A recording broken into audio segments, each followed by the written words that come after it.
أن أعرف ما الذي رأيته. يخطط سايرين هيد وإلغراند ماها للقتال ضد بعضهما، إنما يقفان الآن في هذه اللحظة في الماء البارد ويراقبان بعضهما. تتحرك الأمواج من حولهما بينما يزداد التوتر أكثر فأكثر. ماذا؟ لا أستطيع تصديق ذلك. يجب أن أرى هذا بعيني. يبدو الأمر مثيرا للغاية. إذن لنذهب إلى التلفاز الآن. هنا في هذا المكان يسكن سايرن هيد، ليس بعيدا عن المياه، حيث يوجد إلغراند ماها. غادر سايرن هيد الغابة المظلمة وشق طريقه نحو الماء، وبينما كان يعبر الحقول والتلال استعد للقتال ضد إلغراند ماها. وعندما وصل أخيرا إلى الماء نظر بعزم إلى البحر. هذا يعني أن إلغراند ماها يجب أن يكون في الماء في هذا المكان. صحيح، وإلغراند ماها يستعد الآن في هذه اللحظة للقتال. ليقف إلغراند ماها بهدوء في الماء وينتظر سايرين هيد. هو يعرف نقاط قوته جيدا، فالبحر هو موطنه، ولهذا إلغراند ماها واثق من قدرته على هزيمة سايرين هيد. يمكنكم رؤية ذلك. سايرين هيد يتحرك نحو إلغراند ماها، والآن هو في الماء ويواجه إلغراند ماها. ما الذي ينبغي علينا فعله الآن؟ علينا الآن إطلاق طائرتنا بدون طيار معكم. أريد حقا رؤية هذا القتال. وأنتم أيضا تريدون رؤية القتال، أليس كذلك؟ لذا شاهدوا الفيديو حتى النهاية، وإذا استطعتم اتركوا إعجابا. فقط اضغطوا على زر الإعجاب وسنطلق طائرتنا بدون طيار الآن في 3 2 1. طائرتنا في الجو الآن، وقد رأيتم ذلك على التلفاز. سايرن هيد وإلغراند ماها قريبان من بعضهما. الطائرة بدون طيار موجودة هنا بالضبط عند الماء، ولكن أين يتواجد سايرن هيد الآن؟ وأين إلغراند ماها؟ حتى الآن لا أرى أحدا. أنت تعلم أن إلغراند ماها يمكنه الغوص أيضا، هذا يعني أن سايرن هيد يقف هناك. انظروا إلى حجمه، إنه يكاد يكون بحجم الجبل. إنه يبدو خطيرا حقا. هذا يبلغ 100 متر على الأقل. وهل يفترض به إلغراند ماها أن يفوز؟ لست متأكدا بعد الآن ما إذا كان إلغراند ماها سيفوز. على الأرجح سيفوز سايرن هيد. ولكن أين إلغراند ماها؟ احنا نبحث عنه. على أي حال لا يزال هناك أشخاص في الماء. ألا يعلمون ما الذي يحدث الآن؟ ستنطلق بعد قليل أكبر معركة في هذا العام. ترون هنا في الأسفل شخصين على لوح تزلج لا يزالان يجدفان قليلا، وهناك في الخلف يقف إلغراند ماها ونحن لا نعرف أين هو. ويجب على الناس الخروج من الماء فورا، إنهم في خطر مميت. إنهم لا يعرفون أفضل من ذلك، نحن نعلم لكنهم لا يعلمون. يجب أن نبحث عن إلغراند ماها الآن. وها هو ذا قد ظهر، انظروا إلى هذا الوحش الضخم. يا رفاق، إنه بنفس حجم سايرن هيد، لكن سايرن هيد أطول. لكن أنت تعلم إلغراند ماها يمكنه التحرك بسرعة كبيرة في الماء. وهنا في الأسفل لا يزال هناك المزيد من الناس في الماء. هل ترون ذلك؟ هناك شخص آخر في الماء بالفعل. أعتقد أنهم يسبحون الآن بسرعة كبيرة نحو الشاطئ يا رفاق، فهم يعلمون أن إلغراند ماها والسايرين هيد هنا. ألم يروا إلغراند ماها؟ لقد كان للتو فوق سطح الماء. هذا يعني أنه يجب علينا الآن إبقاء أعيننا مفتوحة لمراقبة القتال. لا، لقد بدأ القتال بالفعل، هما يواجهان بعضهم البعض مباشرة. يمكنكم رؤية ذلك. سايرن هيد وإلغراند ماها، ولكن من الأقوى؟ لا أعرف، تبدو الأمور متكافئة تماما، لا أستطيع إخبارك. ترون ذلك؟ الماء يتطاير في كل مكان، وسايرين هيد يحاول القتال. هل يمكنكم رؤية القتال؟ لا أعرف من سيفوز، سايرن هيد أم إلغراند ماها. المشكلة في إلغراند ماها هي أنه أطول بكثير، لكن الأمر برمته تحت الماء. إلغراند ماها لديه أفضلية، لأن كل هذا يحدث في الماء. هل تسمعون ذلك؟ يحاول سايرن هيد الدفاع عن نفسه باستخدام صفاراته. تلك هي سلاحه السري. لا أستطيع تصديق ذلك. أعتقد أن سايرن هيد يفوز الآن. أتعتقد ذلك حقا؟ لم أكن لأقول أبدا أن سايرن هيد سيفوز بهذا الوضوح. انظروا إلى هنا، إلغراند ماها يسبح مبتعدا. نعم، إلغراند ماها يختفي ببساطة. لقد غاص إلغراند ماها تحت الماء، ربما لأن صوت سايرن هيد كان عاليا جدا بالنسبة له. هل تحاول إخباري بأن سايرن هيد فاز بالمعركة وأن إلغراند ماها خسر؟ أعرف شيئا واحدا فقط، هناك المزيد من الناس هنا على الماء. ألم يشاهدوا هذا القتال للتو؟ وأين ذهب سايرن هيد؟ لا أعرف، أين يختبئ؟ أفدعتم ذي بأنفسكم الآن. كان سايرن هيد بطول الجبل وكان يقف هنا، والآن جاء اختفى سايرن هيد فجأة. لم نعد نراه، لكن إلغراند ماها لابد أنه غاص بالكامل. هكذا رأيتم ذلك. حاول إلغراند ماها فعل كل شيء لكن في النهاية سبح إلغراند ماها مبتعدا ببساطة. نعم، لكن ربما سيعود بعد قليل أقوى، وهذه مجرد خدعة. أنتم تعلمون سايرن هيد أقوى من إلغراند ماها. إنه أكبر أيضا، لكن الأمر برمته يحدث في الماء. عادة يجب على إلغراند ماها أن يخطط لذلك بشكل مثالي. أعرف ما الذي يحدث الآن يا أصدقاء. أين اختبأ سايرن هيد؟ يوجد سايرن هيد مختبئ هنا عند المصنع. يوجد سايرن هيد آخر هنا في الأعلى في المختبر. حتى القرية تتعرض لهجوم من سايرن هيد. يوجد سايرن هيد آخر مختبئ في موقف السيارات وآخر داخل السيرك. سنراقب اليوم جميع الأماكن الخمسة بالطائرة بدون طيار لإنقاذ رومي. للأسف لا نعرف في أي مكان تختبئ رومي من سايرن هيد الشرير. رومي هنا وحده تماما في الشارع ويحتاج إلى مساعدتكم. اتركوا الآن جميعا إعجابا حتى نتمكن من إنقاذ رومي وإيقاف سايرن هيد. واشتركوا الآن في قناتنا لأن الاشتراك على يوتيوب مجاني تماما. سنقوم الآن بإطلاق طائرتنا بدون طيار مباشرة عند هذه القرية، ونأمل أن نتمكن من إنقاذ رومي معكم. لقد طارنا الآن مباشرة إلى القرية الصغيرة ويمكنكم رؤيتها. يسكن هنا فقط 500 شخص، هذا يعني أنها قرية صغيرة جدا. وهل من المفترض أن يكون سايرن هيد هناك؟ أو رومي، لأن رومي قد قاتل ضد سايرن هيد في بداية الفيديو. انظروا، هناك سايرن هيد يمكنكم رؤيته. سايرن هيد أكبر من الجبل تقريبا، لم أكن أعلم أنه بهذا الحجم. هناك أنواع مختلفة من سايرن هيد، واحد كبير جدا، متوسط وصغير، لكن هذا يجب أن يكون ضخما فقد كان بحجم الجبل. هل سمعتم ذلك يا جماعة؟ صوت سايرن هيد مزعج للغاية. من هذا الصوت؟ أعود لأحلامي المزعجة فقط من الصوت وحده. هذا يعني أننا وجدنا الآن سايرن هيد، لكن أين رومي؟ ها هي رومي، إنها تختبئ هناك الآن. يمكنكم رؤيتها، إنها تختبئ خلف هذه الحجارة. وقد رأيتم للتو كان السايرن هيد هناك عند مدخل القرية. هذا يعني أن رومي تعرف أن السايرن هيد يلاحقها. نعم بالطبع، لأن السايرن هيد لا يمكن تجاهله عندما يكون بهذا الحجم، لكن هذا يعني أن سايرن هيد أكبر بكثير من رومي. هل لدى رومي أي فرصة ضد السايرن هيد؟ نعم، رومي قوية جدا، لكن لحسن الحظ طارنا الآن أولا إلى القرية بطائرتنا بدون طيار. رومي اختبأت جيت. احنا نواصل البحث عن رومي الآن. رومي عندها سلاح واحد فقط وهو سيفها. وهذا ما يحدث إذا بقيت رومي في القرية. ستتعرض للهجوم من قبل سايرن هيد، لأن سايرن هيد يحتاج فقط إلى 5 خطوات ليكون داخل القرية. لحسن الحظ أنتم هنا، لحسن الحظ تشاهدون هذا الفيديو. اتركوا إعجابا واشتركوا في قناتنا. الاشتراك مجاني. من الأفضل ترك إعجاب فقط من أجل رومي لكي تتمكن من إيقاف سايرن هيد. لكن هل تلاحظ شيئا هنا في هذا القرية؟ لا يوجد أي مشاة، لا يعيش أحد هنا. بالطبع لقد هربوا جميعا لأنهم سمعوا الصوت أيضا مثلنا. ياد قاموا بإخلاء المدينة بأكملها، أي القرية الصغيرة. نعم، لهذا السبب القرية خالية من الناس، وهم يغادرون المدينة بالفعل بالدراجة والسيارة. الجميع يهربون من سايرن هيد الشرير. يجب عليهم الإسراع لأن سايرن هيد كان في البداية بالضبط خلفهم. التفت حولي، ربما نرى سايرن هيد في مكان ما مرة أخرى. نعم، ها هو، إنه يقاتل رومي. لا، إنه يقاتل حقا ضد رومي. رومي يمكنك فعلها، لكن رومي ستفوز، أليس كذلك؟ نعم، رومي قوية حقا بسيفها وعصاها. أين ذهبت الآن؟ هل رأيتم ذلك؟ لم أكن منتبها. أين ذهبت رومي؟ لقد نجحت حقا في إبقاء هذا السيرين هيد الكبير تحت السيطرة، وكادت أن تفوز بالمعركة بأكملها. انظر، هناك في الأسفل كلب وحيد، إنه يهرب أيضا. بالضبط، هناك كانت المعركة ضد رومي. حسنا أصدقاء، جيد أنكم هنا. لقد وجدنا الآن سيرين هيد ورومي، وكانت رومي أقوى من سيرين هيد. لم أكن لأعتقد ذلك حقا، ورأيتم الفرق في الحجم. كانت رومي صغيرة مقارنة بسيرين هيد. أعتقد أن هذا كان يجب أن يكون سيرين هيد الكبيرة والقوية حقا. أين ذهب؟ لا يمكنه أن يختبئ ببساطة، يجب أن نجده. والسؤال أيضا بعد المعركة، أين ذهبت رومي؟ لا أعرف. أم أن سايرن هيد الكبير والشرير ذهب إلى مكان آخر؟ هذا ممكن بالطبع، لكن السؤال هو، هل رومي لا يزال هناك أم أن رومي أيضا غادر القرية؟ سنواصل البحث. سنقوم الآن بالتحليق فوق القرية بأكملها معكم. بالتأكيد سنتعرف على سايرن هيد، والأهم هو أن نجد رومي بالتأكيد. انظر، لقد بحثت في هذا المنزل. في هذا المنزل لم يكن رومي، ربما في منزل آخر. إذا سنطير الآن إلى منزل آخر في القرية الصغيرة، حيث كنا في بداية هذه الرحلة بالطائرة بدون طيار. الأهم هو هناك سايرن هيد، إنه هناك في الحقل الكبير، يمكنكم جميعا رؤيته، لا يمكن تفويته. وأنتم تسمعون ذلك أيضا، لا يمكنكم عدم سماعه. هذا الصوت عدواني حقا. آمل أن تكون رومي قد اختبأت جيدا جدا. لا أريدها أن تصبح صماء من كل هذا الصوت. يجب أن نعود إلى الخريطة، يجب أن ننظر في خريطتنا لنرى أين يمكن أن تكون رومي قد اختبأت. نعم بالطبع، لا يزال هناك العديد من الأماكن التي يمكنها الذهاب إليها. هيا بنا، لقد رأيتم ذلك. كان قتالا مثيرا بين رومي وسايرن هيد، ولحسن الحظ فازت رومي. لكن أين تختبئ رومي الآن؟ ربما تختبئ رومي هنا في هذا الموقف، لأن البوابة مفتوحة. دعونا نطير الآن بهذه الطائرة بدون طيار إلى الموقف ونوقف سايرن هيد الشرير. هنا في الأمام يوجد موقف للسيارات، ويمكنكم رؤيته خالص. موقف السيارات مهجور تماما، ولكن كما يمكنك أن ترى البوابة مفتوحة. هذا يعني أنه يمكن للمرأة الدخول إلى موقف السيارات.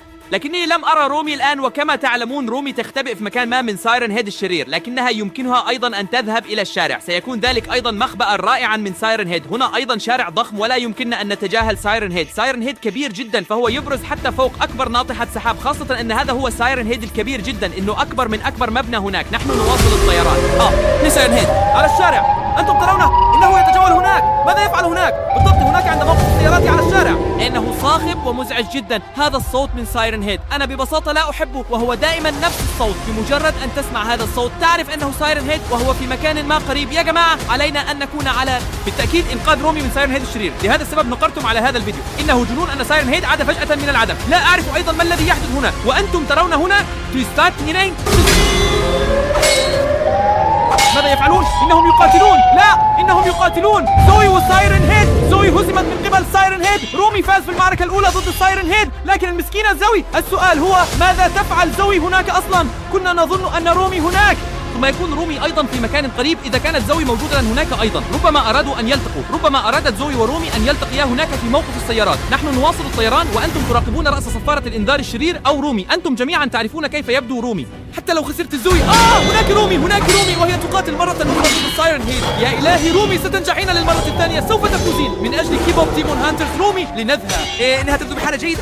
نعم لقد نجحت، لقد هزمت سايرن هيد للمرة الثانية حقا، لكنها تهرب.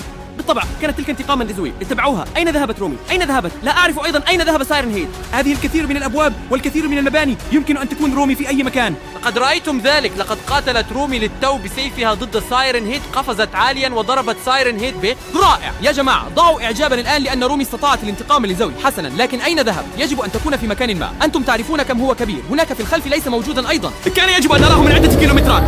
3؟ ماذا؟ هناك 3 مختلفون؟ ترونها في الخلف بعيدا. كنت أعتقد أنه يوجد دائما واحد كبير فقط، والآن هناك 3 منهم، جميعهم يركضون في هذا الحقل. هل تعرف ماذا يعني وجود 3 سايرن هيدز؟ لا أعرف. إنهم أقوياء جدا. لا يمكن لصائدي الشياطين الكيبوب أن ينجحوا بمفردهم. نحتاج إلى دعمكم، مساعدتك. عليك الآن الاشتراك في قناتنا. من فضلك اشترك الآن في قناتنا. وضع إعجابا لأن رومي لديها فرصة ضد سايرن هيد واحد، لكنها ليس لديها فرصة ضد 3 سايرن هيد. لهذا السبب اضغطوا إعجاب على هذا الفيديو. من فضلكم اضغطوا إعجابا الآن. فقط بهذا الإعجاب ممكنك إنقاذ رومي. نحن نواصل الطيران أصدقاء. يجب أن تكون رومي مختبئة هنا في مكان ما، لأن رومي هزمت سايرن هيد وتختبئ مرة أخرى لتضرب مجددا، لأن هناك 3 سايرن هيد، خاصة إذا كان الآن 3 سايرن هيد يقاتلون رومي، فمن المحتمل أن تخسر رومي. رومي تحتاج إلى دعم كبير، الكثير من الحب والكثير من الإعجابات. بالتأكيد حنقوم بدعم رومي. دعنا نلقي نظرة على الخريطة، ربما تختبئ في مكان آخر. بالطبع خريطتنا. المسكينة زوي خسرت ضد سايرن هيد في موقف السيارات. دعونا نطير الآن مباشرة إلى المصنع، لأن موقف السيارات متصل بالمصنع. هذه فكرة جيدة جدا، لذلك سنطير الآن بطائرتنا بدون طيار مباشرة إلى المصنع. ها هي المصنع أمامنا وسنطير معكم مباشرة إلى هناك. نأمل أن نجد رومي ولدينا فرصة جيدة، لأنكم يمكنكم أن تروا أن المصنع ليس كبيرا مثل قرية كاملة. وهنا أيضا لا يوجد أي شخص يا جماعة. هذا يعني أن سايرن هيد قريب من هنا، لكن هناك أماكن اختباء جيدة جدا. يمكنك الاختباء هنا في كل زاوية بشكل جيد جدا. هل تسمع ذلك؟ أستطيع سماع سايرن هيد بصوت خافت. يجب أن يكون قريبا. أنتم تسمعون ذلك؟ يجب أن يكون سايرن هيد هنا في مكان ما. نأمل أن لا يكون هناك رومي وجينو يركضون في اتجاهات مختلفة. هل رأوا ربما سايرن هيد؟ إنهم يسمعونه مثلنا، نحن نسمعه أيضا. واحد يركض إلى اليسار والآخر يركض إلى اليمين. نعم، لكن ماذا نفعل الآن؟ من يجب أن نتبع الآن؟ جينو أو رومي؟ نحن نتبع رومي. هذا الفيديو يسمى سايرن هيد ضد رومي. يجب أن ننقذ رومي. صحيح، ورومي قد فاز بالفعل مرتين ضد سايرن هيد في القتال، وفي فيديو آخر لنا ركض جينو إلى ميرا، ربما يذهب إليها مرة أخرى الآن. صحيح، بدت تبادل القبلات هناك، لذلك ساروا في طرق منفصلة. هذا يعني أننا سنتبع رومي بالتأكيد، لأن جينو بالتأكيد جين ميرا اللعنة. هذا يعني أننا سنتبع رومي بالتأكيد، لأن جينو لديه ميرا. صحيح، ورومي وحدها تماما كما هو الحال على الخريطة، وحدها تماما في الشارع. أين ذهبت؟ أين ذهب سايرن هيد؟ لا أعرف، لكن انظر إلى المصنع، إنه أكبر مما كنت أعتقد. هناك سايرن هيد مرة أخرى هنا في الخلف عند المصنع في الحقل. كم هو كبير، إنه ضخم. هل من الممكن أنه نما حتى في هذه الفترة؟ أو هل هذا شخص آخر؟ هذا ممكن حق. ارجعوا قليلا، شاهدوا الفيديو مرة أخرى من البداية. لقد أصبح أكبر. في البداية كان رأس الصفارة بهذا الحجم، والآن أصبح أكبر. كيف يمكن أن يكون ذلك؟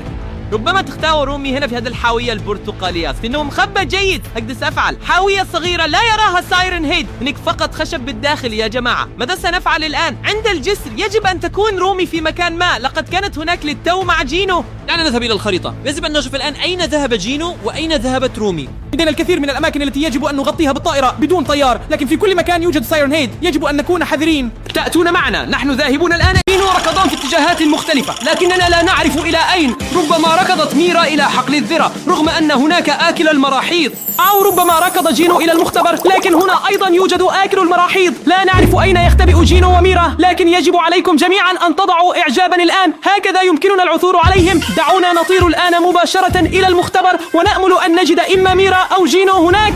نحن الآن هنا في المختبر ونأمل أن نجد جينو أو ميرا. بالتأكيد هناك آكل المراحيض، لأن هذا هو المقر الرئيسي لآكل المراحيض. يجب أن تتخيلوا هنا يتم بناء آكلي المراحيض. هنا تأتي التويلت إيتر. في الواقع إنه خطير جدا جدا أن ندخل الطائرة بدون طيار إلى هذا المختبر، لكن من أجلكم نخاطر بذلك. إذا تحطمت طائرتنا بدون طيار يجب عليكم بالتأكيد الاشتراك لدينا وترك إعجاب. يمكنكم رؤية الممر، إنه ضيق جدا وليس مرتفعا أيضا، لا يمكن الطيران عاليا. وعلى الجدار توجد مخططات بناء في كل مكان كيف يتم تصنيع تويلت إيتر حقيقي. هكذا يتم تصنيع وبناء تويلت إيتر، لهذا السبب يوجد الكثير منهم. يتم انتزاعه من المجاري ثم يتم تحويله بواسطة مولد. هنا توجد ميرا، هذه ميرا وهي تدخل إلى المبنى.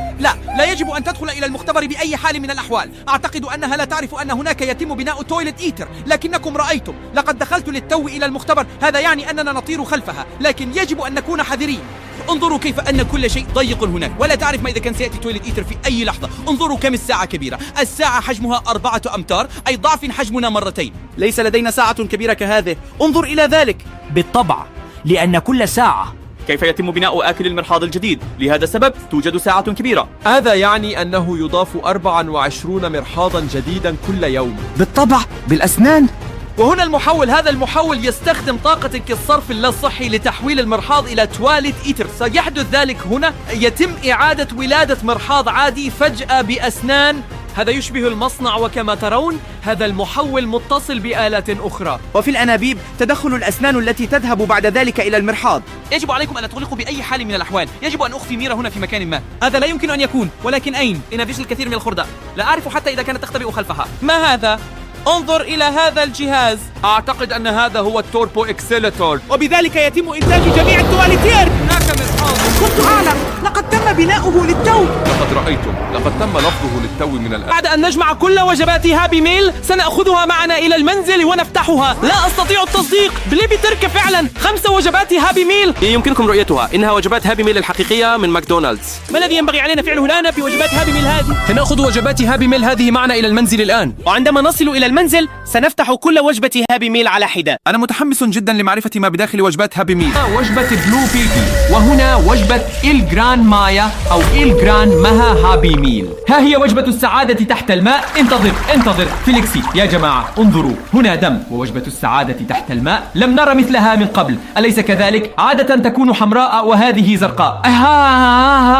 يا إلهي، وجبة هابي ميل تحت الماء قوي جدا أصدقاء، لكن هذا ليس كل شيء. لدينا هنا في الخارج وجبة هابي ميل بعلامة استفهام، ويارجل بعض وحوش البحر المشوشة، لا يمكننا رؤيته بوضوح. أنتم أيضا لا تستطيعون رؤيته، لهذا السبب يوجد علامة استفهام عليه، ولكن لدينا واحدة أخرى. يا إلهي، انظروا يا جماعة، هناك شارة عليه كما ترون بأنفسكم يا شباب. يمكننا فتحها أخيرا عند 2000 إعجاب، لذلك اتركوا إعجاب الآن حتى نحصل على 2000 إعجاب لفتح هذا. فيليكسي، كنت على وشك القول، ليس لدي أي شكوك حول ذلك. سنفتح هذه الوجبة السعيدة في نهاية الحلقة بنسبة 100%. هل تعرف لماذا فيليكسي؟ لأننا بالتأكيد سنحصل على 2000 إعجاب بمساعدتكم بكل تأكيد. لكن أصدقائي، بأي وجبة هابي ميل نبدأ الآن؟ يا إلهي، هؤلاء هم كل أصدقائي رافل. هناك شيء بداخلها أيضا. أعتقد يا جماعة نبدأ مع بلوب، صح؟ مع بلوب. أوف يا رجل، لا يمكنكم فهم ذلك. هل أنت متأكد تماما؟ هل يجب أن نفتتح بلوم في الساعة 3 صباحا؟ بالطبع سنفتحها يا فيليكسي. انظروا كم هو مذهل، لقد حصلنا على جميع وجبات هابي ميل من أجلكم يا رفاق. يا أصدقاء، كم هو رائع، لكنك تعرف أنهم أسماك وحوش، أسماك ضخمة وأشرار ويأكلون كثيرا. عليكم أن تعدونا بعدم إغلاق الفيديو الآن. عليكم مشاهدة هذا الفيديو، تابعوا معنا حتى النهاية، والأفضل أن تشتركوا في القناة لأن الاشتراك مجاني يا جماعة. ما هو اسمنا؟ كايمان وفليكسي. أنا كايمان وأنا فليكس، وأعتقد أننا الآن سنفتح وجبة هابي ميل بلوب من ماكدونالدز. هل أنتم مستعدون؟ فليكسي، هل أنت مستعد؟ بالتأكيد. سنفتح الآن وجبة بلوب، يمكنكم رؤيتها يا أصدقاء. ها هي بلوب، سنفتحها في 3 2 1. واو، ما هذا يا جماعة؟ انظروا. ما الذي يحدث هنا؟ كل شيء تحت الماء. انظروا، كان هناك أسماك قرش، هناك أسماك قرش، هناك أسماك قرش. يا جماعة انظروا هناك، يا إلهي ما الذي يحدث هنا؟ هناك أسماك قرش. يا رفاق انظروا، انتظر، كل وجبة هابي ميل تحت الماء. نعم، لكن لماذا الماء؟ هذه مياه مالحة صديقي فليكسي. طبيعي، لقد تبللت وكأني تبولت في ملابسي. يا جماعة، مياه مالحة، مياه بحر، هذا هو المكان الذي ينتمي إليه بلوبي. يا إلهي، يا أصدقاء، هل تقولون لي أن في هذه الوجبة يوجد لتر أو لترين من مياه البحر الحقيقية؟ مياه بحر حقيقية في المنزل من العطلة. يا رجل، يجب أن أجربها مجددا. انتظر انتظر، كأنك تقفز في البحر وتأخذ رشفة غير مقصودة من ماء البحر. يا جماعة اضغطوا لايك كبير، لا تغلقوا الفيديو. كان هذا وجبة سعيدة من 5. يا صديقي، الجو سيصبح أكثر برودة. ماذا نفعل الآن مع هؤلاء ال3 أسماك القرش؟ يا جماعة أعتقد أننا الآن سنفتح الوجبة السعيدة التالية، أليس كذلك؟ لقد رتبنا المكان الآن وكل شيء تم تنظيفه بشكل براق. أنا ما زلت مبتلة قليلا، لكن الآن السؤال، أي من هذه الوجبات السعيدة سنفتح؟ لم نحصل بعد على 2000 إعجاب، لذلك يا جماعة اعطوا إعجابا الآن حتى نتمكن أخيرا من فتح هذا القفل وفتح هذه الوجبة السعيدة. والأمر المهم جدا يا جماعة، اشتركوا في القناة الآن، فالاشتراك مجاني، يجب أن تشتركوا الآن إن لم تفعلوا ذلك بعد. ونراكم في الفيديو القادم. معكم كريستيان. سنكون ممتنين جدا إذا اشتركتم في قناتنا. الترفيه الأفضل بانتظاركم كما تعلمون. شاهدوا ما نقدمه لكم وكونوا جزءا من الهجوم. لدينا أيضا الجران مايا أو الجران مايا. هذا هو. ثم لدينا هنا مزيد من العناوين الفرعية. مياه السعيدة. عندي شعور أن تحت الماء يعني يجب أن نفتح هذه الوجبة السعيدة تحت الماء فقط. ماذا؟ انتظر، تحت الماء. نفتح وجبة سعيدة تحت الماء. يا رجل، أعتقد أنه لولا ذلك لما كان مكتوب عليها تحت الماء والوجبة السعيدة زرقاء بالضبط كما ترون. كل شيء أحمر ما عدا هذه زرقاء. مذهل. وما زال عندنا علامة الاستفهام. اسمع فيليتي يا جماعة، المكان مزدحم جدا وأحب علامات الاستفهام لأنه دائما فيها مفاجأة. لهذا السبب أنا لازم أعرف إيش المفاجأة الموجودة في وجبة الهابي ميل هذه، وأنا حقا أريد أن أعرف إيش المفاجأة الموجودة في وجبة الهابي ميل هذه. يا له من وحش البحر، وحش البحر العميق الذي يمكن أن يكون هنا. يا رجل، نحن لا نعرف، لكني أود أن أعرف. إشارة علم. فليكسي، دعنا نمضي معا الآن. هل أنت مستعد؟ هل أنتم مستعدون؟ فليكسي، هل أنت مستعد؟ نعم، حسنا، دعونا نفتتح الهابي ميل في 3 2 1. ثلاثيات. واو، لا شيء يحدث هنا. فيكس، لقد أمسكتك. يا إلهي ما هذا؟ يا إلهي، يا إلهي، أين الماء؟ أين ذهبت كل المياه فجأة عندما نحتاجها؟ هل كان ذلك